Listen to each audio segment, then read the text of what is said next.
Halo Sobat Country. Selamat datang di podcast kami bersama saya Kaila Zalfa dan rekan saya Moreno Setiawan. Nah, kali ini tentunya bakalan super spesial banget nih. Karena kali ini kita bakalan ngobrol-ngobrol dan sharing bareng kepala sekolah inspiratif kita. Asik. Tapi sebelum itu jangan lupa teman-teman untuk like, komen, dan juga subscribe. Dan juga follow akun sosial media kita di platform lainnya. So, tanpa berlama-lama lagi langsung aja kita sambut Bu Erlianya. Halo Bu Erlian. Halo Reno, halo Kaila. Selamat datang Ibu. Selamat datang, Ibu. Alhamdulillah, selamat datang juga untuk kita semua di podcast kita.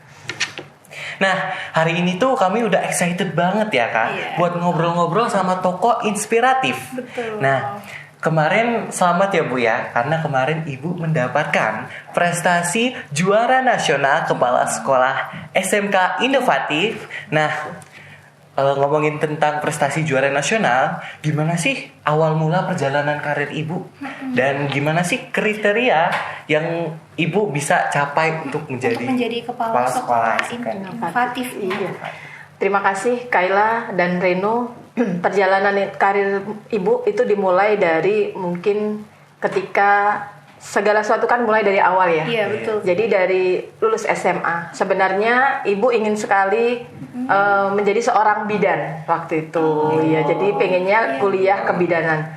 Tetapi karena sudah mendaftar tidak diterima di sekolah negeri, diterimanya di sekolah swasta, maka Ibu kasihan dengan orang tua Ibu, maka Ibu perjalanan karir Ibu terpaksa Ibu harus jual tiket Lorena waktu itu. Jadi kerja dulu lulus SMA, kerja pagi hari Ibu jual tiket Lorena, kemudian dilanjutkan dengan siang hari kuliah di satu komputer. Dan itu dijalani dalam waktu 1 tahun. Kemudian Ibu menjadi asisten di DCC tersebut, dan orang tua Ibu menyampaikan kalau bisa jadi seorang guru. Ya, jadi seorang guru artinya Ibu diminta untuk kuliah matematika. Tetapi Ibu punya prinsip dalam diri Ibu bahwasanya kita harus nurut dengan orang tua.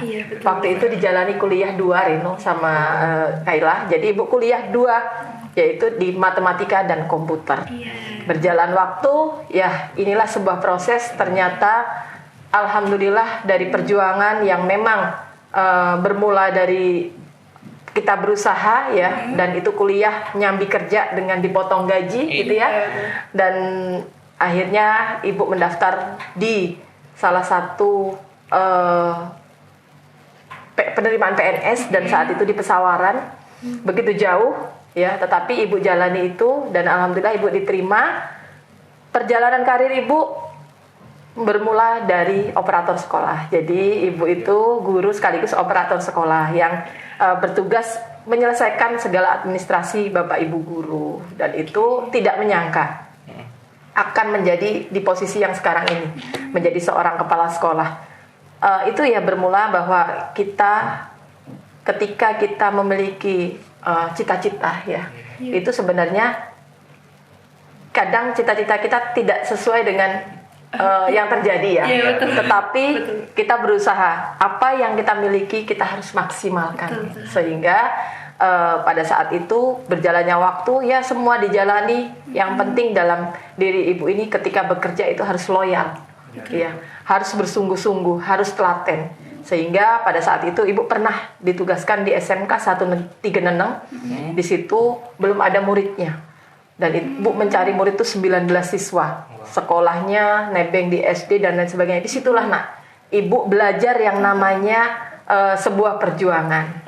Pernah mengajar dalam satu waktu itu beberapa mata pelajaran. Tapi dari situ Ibu berusaha terus. Kemudian Ibu dapat reward dari kepala sekolah, didiklatkan calon kepala sekolah. Sehingga 2017 Ibu menjadi kepala sekolah di SMK Negeri 4 Metro, dan saat ini di SMK 3 Metro sejak tahun 2020. Itu perjalanan. Jujur ketika menjadi kepala sekolah SMK Negeri 3 Metro terasa berat. Karena kenapa? Karena Ibu adalah kepala sekolah termuda kelahiran 85. Apakah Ibu mampu menjadi seorang pemimpin dengan ada Bapak Ibu guru yang senior? Nah, itu. Tetapi Ibu berusaha, oh iya, saya adalah seorang pemimpin, bagaimana untuk berusaha. Dan memang Reno, Kayla, Ibu memulai karir di 2020 itu dengan prestasi Kepala Sekolah Inspiratif tahun 2020 nasional. Saat itu Ibu terbaik keempat. Kenapa? Karena Ibu ingin membuktikan bahwasannya seorang pemimpin itu bisa menjadi seorang teladan, menjadi seorang panutan itu ketika sudah memberikan contoh. Dan itulah Ibu terus mengupgrade tiap tahun ikut dan terakhir 2023 kemarin itu prestasi yang luar biasa untuk Ibu menjadi Kepala Sekolah Inovatif Nasional, dan ini hadiah yang luar biasa untuk Ibu. Artinya perjalanan karir itu memang dimulai dari nol, merintis ya Bu jadinya. Gitu. Keren banget Bu Eli. Keren banget ya Kak ya. Betul. Jadi memang kita itu kalau misalkan ingin mempunyai tujuan harus didukung oleh doa orang tua, Iya, teman-teman. betul, penting sekali.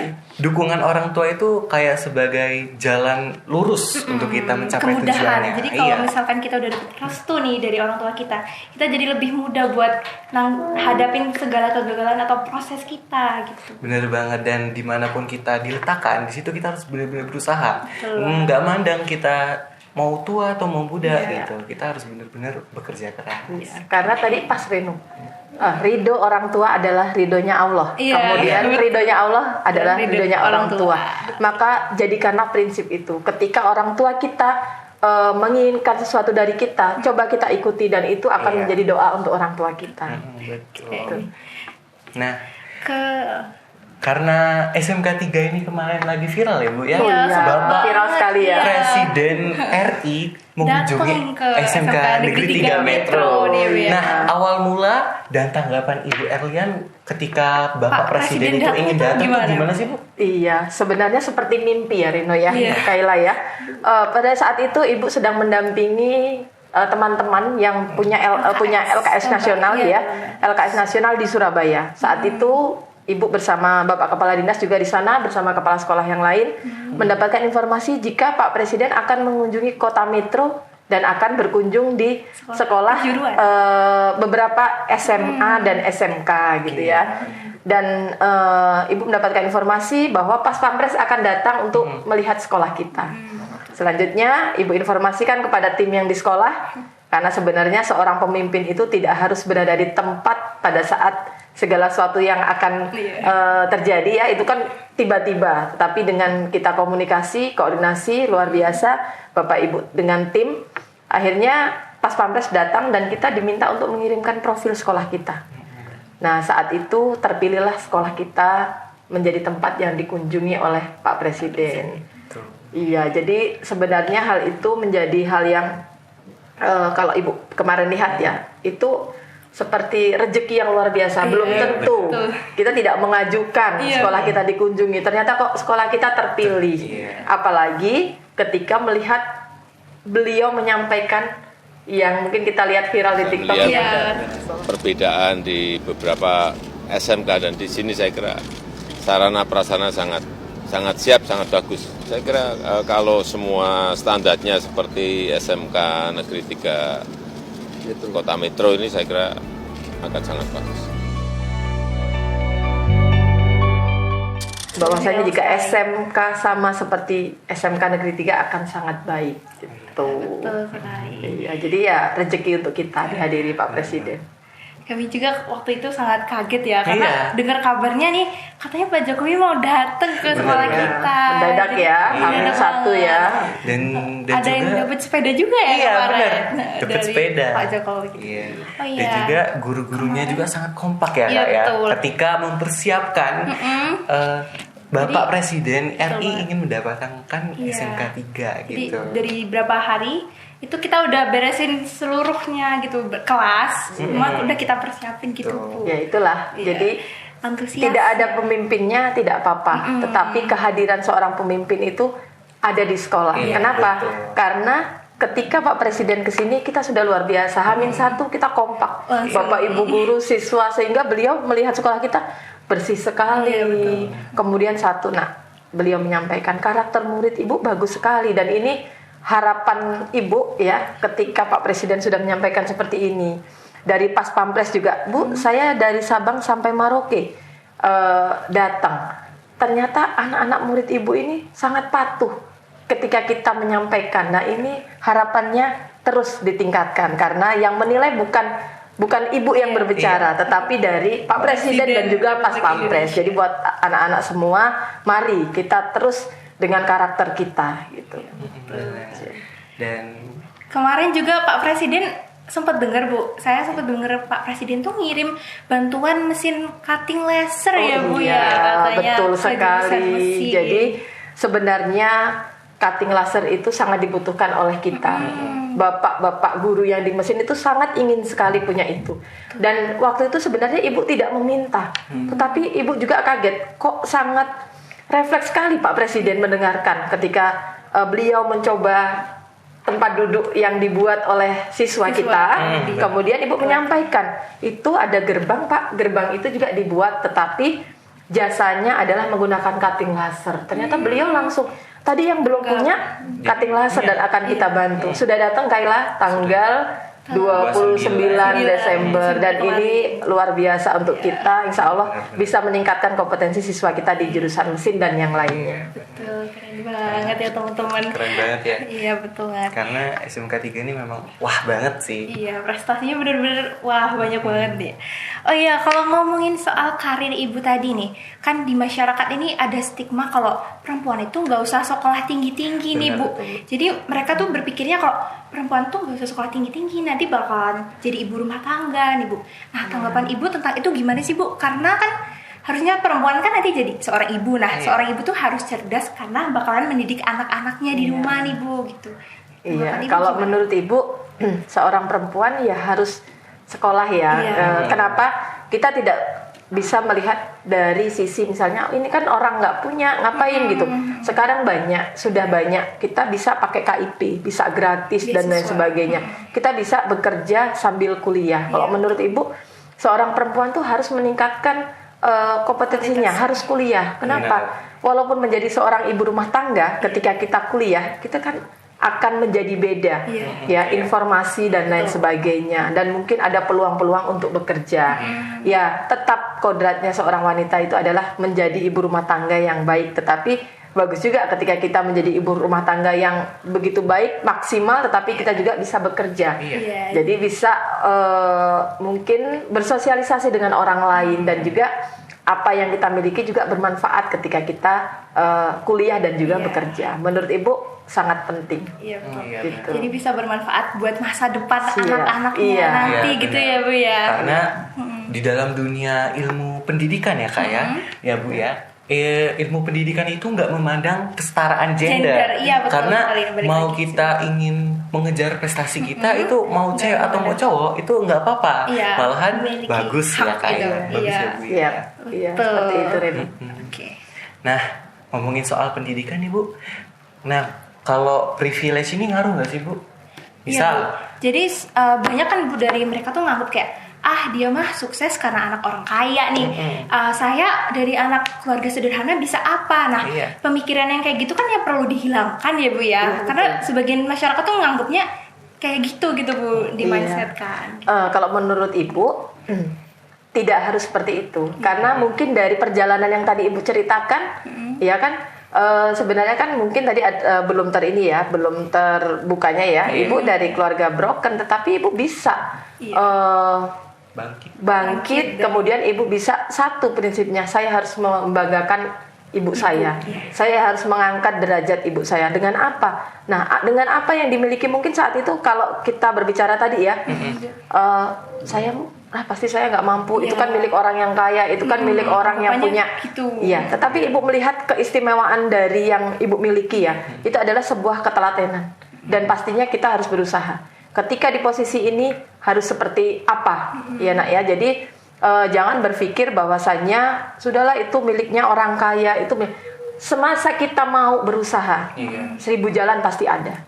Iya, 1000 jalan pasti ada di depan kita. Bagaimana kita harus berjuang. Oh iya, saya ingin beda. Jadi keistimewaan saya ini, saya beda dengan orang lain.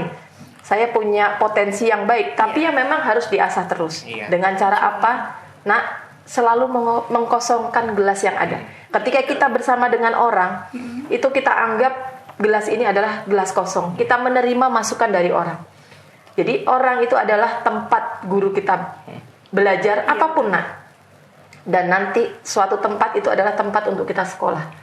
Kita cari ilmu sepanjang istilahnya kita belum tahu gitu ya. Jadi jangan punya aduh takut gitu ya. Saya kan bukan keluarga orang kaya dan lain sebagainya. Itu harus ditinggalkan. Jadi kita harus punya prinsip, kita harus maju. Kita bisa seperti itu. Ya, jadi bekal juga ya buat teman-teman yang lagi nonton, kalau mau mulai sesuatu itu nggak perlu takut-takut gitu. Karena kalaupun kita dari keluarga yang kurang beradab pun itu nggak menjadi pengaruh. Karena status sosial juga bisa kita rubah kalau kita mau ada perubahan tersebut. Benar. Gitu. Dan orang tua saya sendiri Bu ya mengajarkan kalau misalkan orang yang bagus itu adalah orang yang memulai dari nol. Atau kita tuh sebagai kayak yang Ibu tadi bilang sebuah wadah kosong yang nanti bakal diisi tentang ilmu-ilmu yang berguna. Dan menurut saya itu kalau misalkan dimulai dari nol sampai sukses itu bakal mengasah skill kita. Mengasah skill kita banget untuk kita bisa nih melawan rasa takut rasa takutnya diri kita karena bapak saya juga bilang begini, kehidupan itu semakin kita lama hidup semakin berat atau semakin kita di puncak semakin banyak angin-angin yang bakal ngeganggu kita untuk sukses gitu. Betul. Setuju saya Reno. Pas itu amanah dari bapaknya Reno ya. Oke, masuk ke kegagalan dan ketakutan Ibu. Selama Ibu merintis karir Ibu, kira-kira Ibu ada yang Ibu rasakan kegagalan atau ketakutan gitu Bu? Nah, cara Ibu menghadapi kegagalan dan ketakutan itu gimana Bu? Dan seumpama Ibu bangkit dari kegagalan tersebut gitu Bu, caranya gimana? Iya, kalau selama ini, kalau Ibu kalau untuk kegagalan dan sebagainya ya itu sebenarnya relatif ya.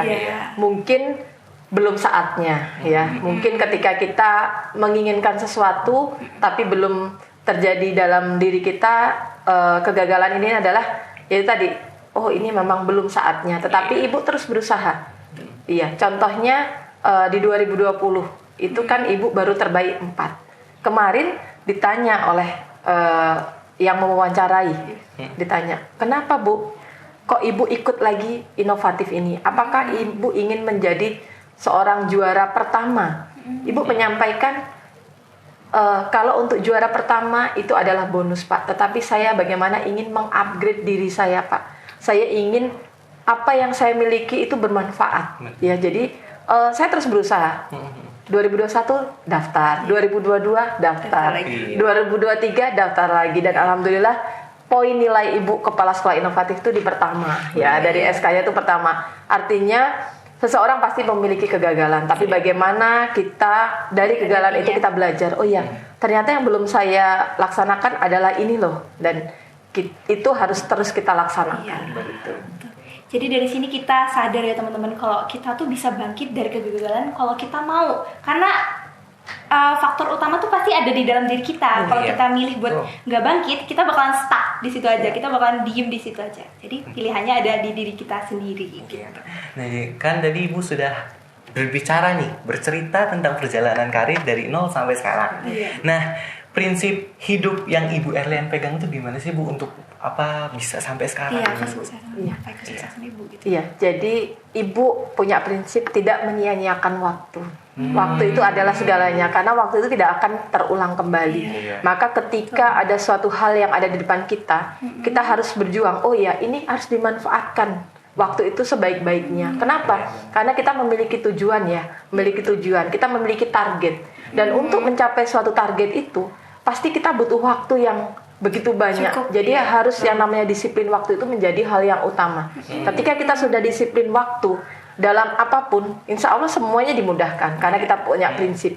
Misalnya ketika pagi hari ya kita kok bisa ya seorang kepala sekolah pagi-pagi bisa menghantarkan anaknya, bisa mengurusi keluarga dan lain sebagainya. Karena itu terjadwal, Reno. Iya, terjadwal. Oh iya, kita harus tidur pukul berapa, kita harus bangun pukul 3, sholat tahajud, masak, urus anak, dan pagi hari harus menyambut siswa. Kemudian setelah itu kita harus keliling, kita harus banyak yang kita urus ya, bukan hanya mungkin sekolah, ibu juga kan seorang bayangkari, ada tugas juga dan lain sebagainya. Artinya memang manajemen waktu itu menjadi prinsip yang baik. Dan ada prinsip yang tidak pernah ibu lupakan, itu adalah bagaimana kita bisa membahagiakan orang lain. Ya. Ibu itu paling seneng kalau orang lain itu bahagia. Jadi bagaimana caranya? Ya berarti kita harus berusaha terus membuat bahagia orang lain. Jadi bahagianya ibu itu ketika melihat orang di sekeliling ibu itu bahagia. Gitu ya. Itu menjadi prinsip. Jadi kita tidak merasa capek, kita tidak merasa lelah gitu ya. Dengan prinsip kita seperti itu, ibu kan ke Jakarta tuh kan banyak hal yang kita meninggalkan keluarga, lelah. Tetapi kalau kita punya prinsip, oh iya, saya seperti ini untuk keluarga besar SMK 3 ya, untuk prestasinya SMK 3, maka lelah itu akan hilang gitu ya, kayak di lelahnya. Iya, jadi buat pesan juga teman-teman nih di rumah yang sering nunda-nunda pekerjaan. Karena nanti kalau misalkan kita tunda-tunda terus nih, kita bakal nyesel. Karena seumpama contoh nih, kita punya tugas, terus kita tunda-tunda terus ngerjainnya, tapi lama-lama tugas itu bakalan menumpuk gitu. Nah, itu tadi pesan dari Bu Erlian, jangan pernah menunda-nunda pekerjaan. Nah, karena itu juga jadi prinsip buat sukses. Bener gitu Kak, ya. benar. Nah, terus yang prinsip kedua Ibu Erlian ini bagus banget saya dengarnya itu.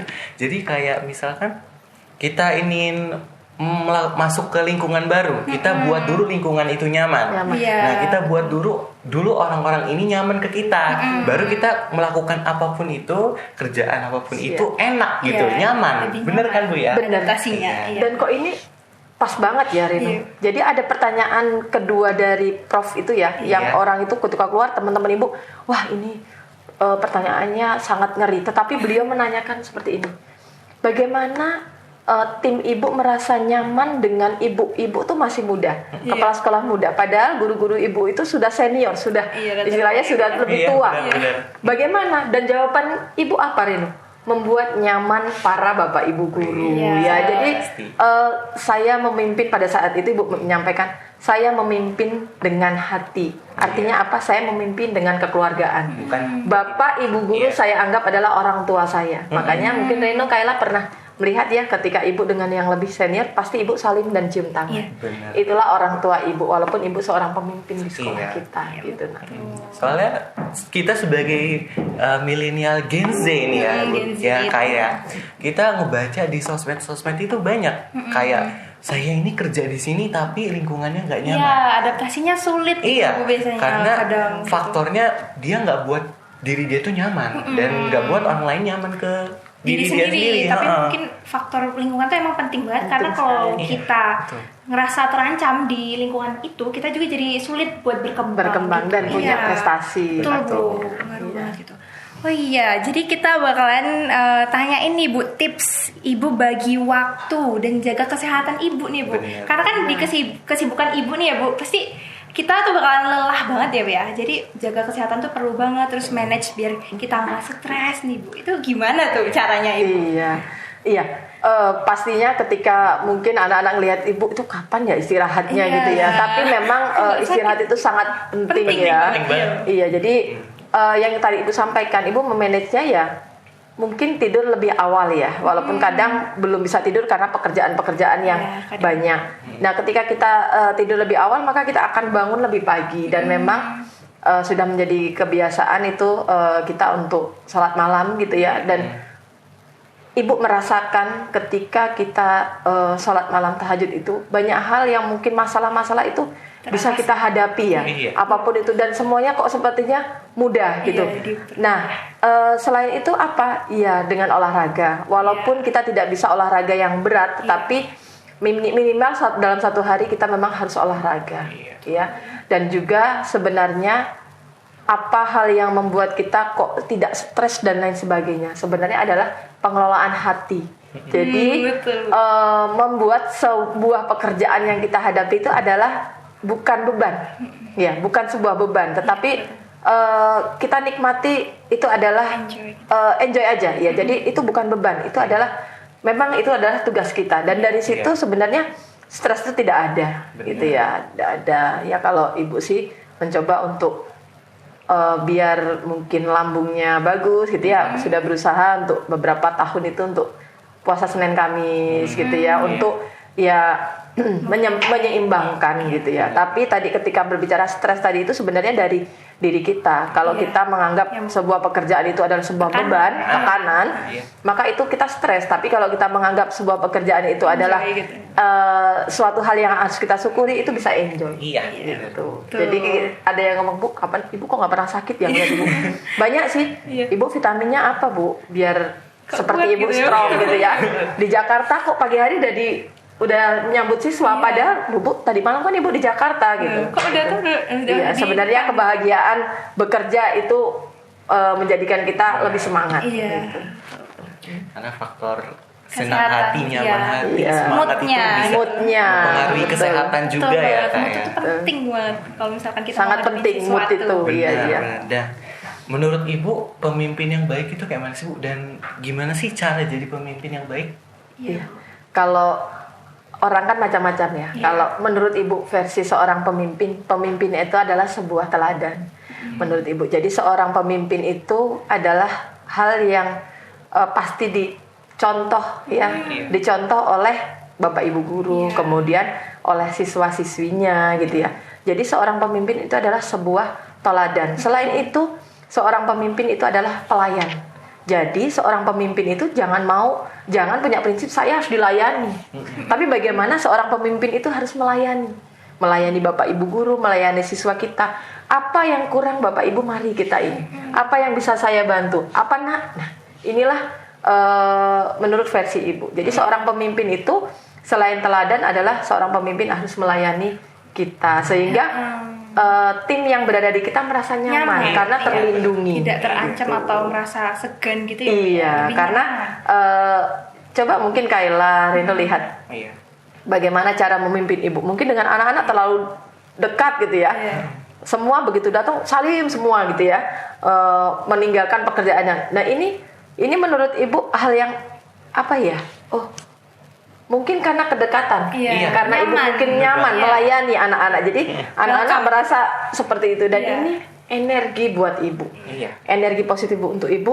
Wah, ternyata dukungan dari tim di sekolah, baik itu Bapak Ibu guru, siswa, itu membuat dorongan untuk Ibu lebih berkembang lagi. Oh iya, ternyata saya didukung, pemimpin ini didukung, dan ini menjadi energi sehingga Ibu memiliki prestasi yang saat ini.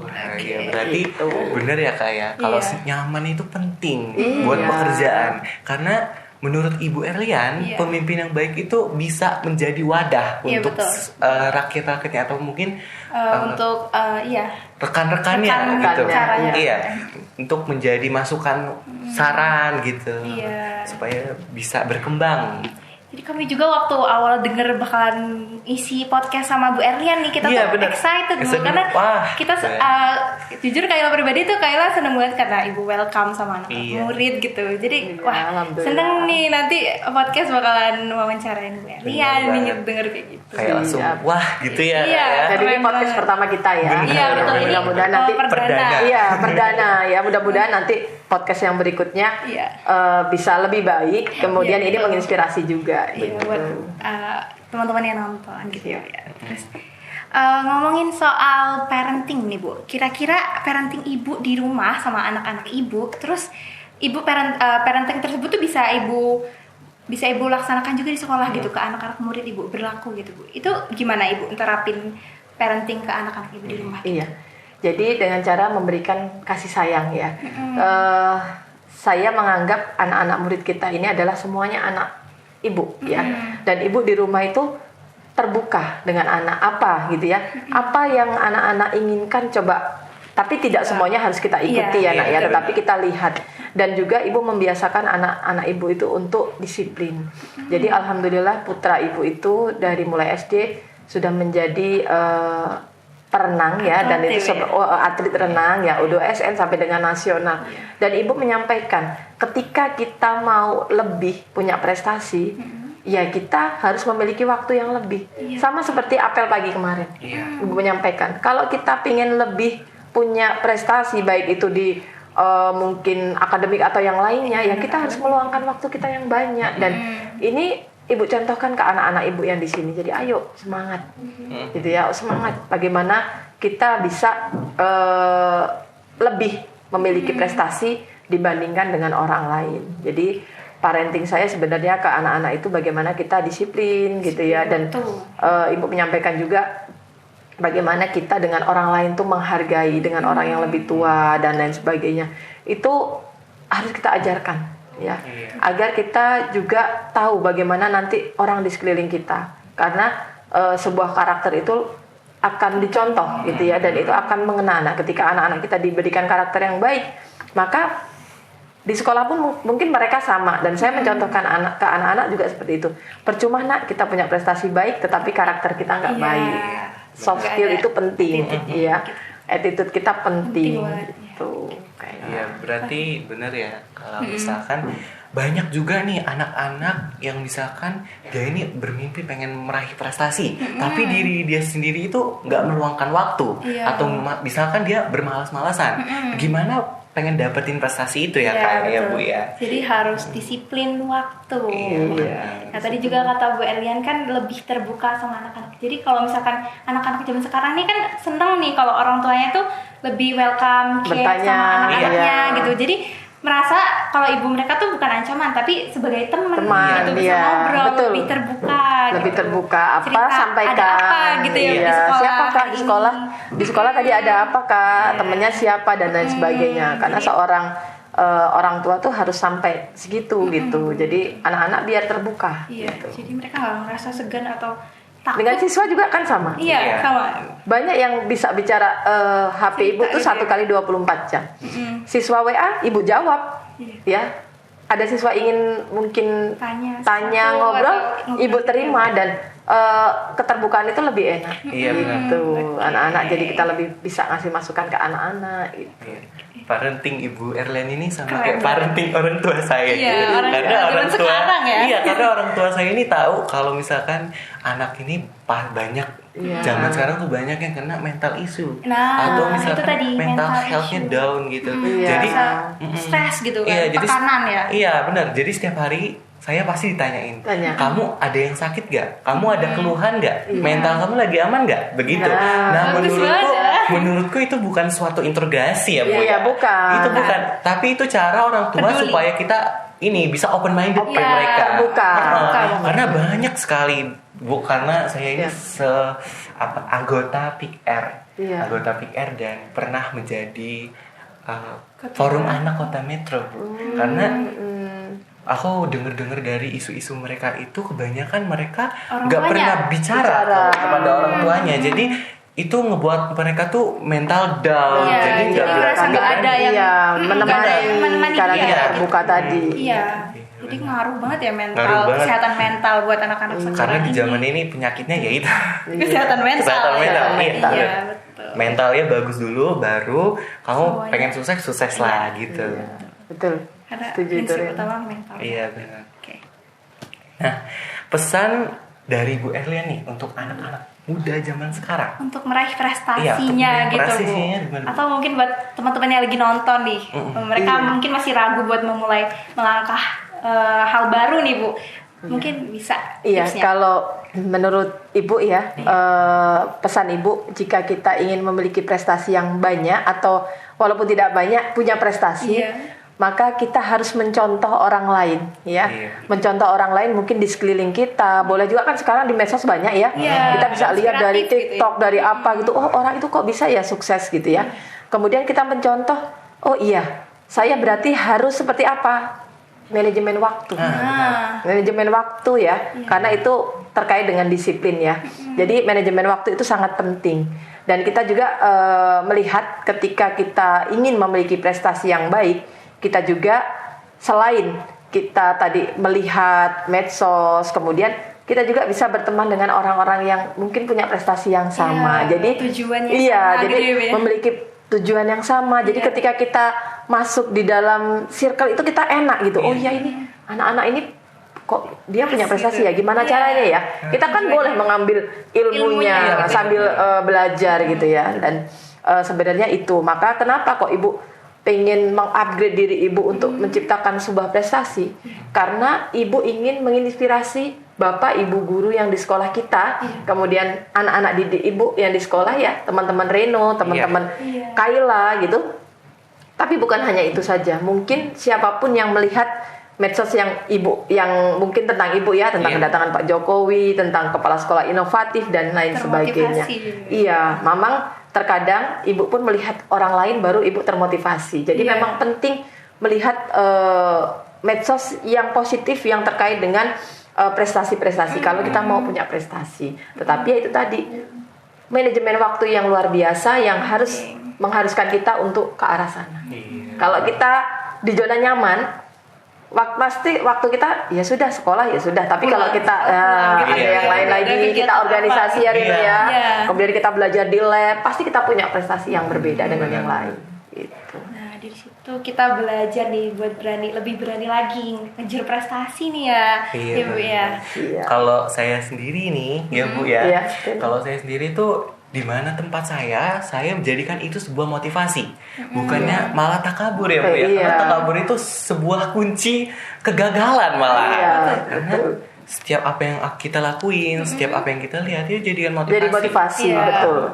Dan mungkin pesan Bu Elian tuh tadi sebagian besarnya adalah anak muda sekarang harus mempunyai prinsip. Karena kebanyakan anak muda sekarang itu nggak punya prinsip. Mereka tercenderung pengen ikut-ikutan kayak ikut-ikutan itu kalau ikut-ikutan yang positif nggak apa-apa ya kayak kalau terjerumus itu tadi masalahnya. Waduh gawat, apalagi tawuran itu waduh nggak boleh itu. Sino banget ya guys ya, nggak boleh. Jadi harus stop tawuran. Gitu Bu. Jadi semoga dari kita berbincang-bincang ini tadi nih bisa jadi ilmu buat teman-teman ya. Kalau misalkan kita harus lebih berani lagi untuk menjadi pribadi yang lebih baik di diri kita gitu.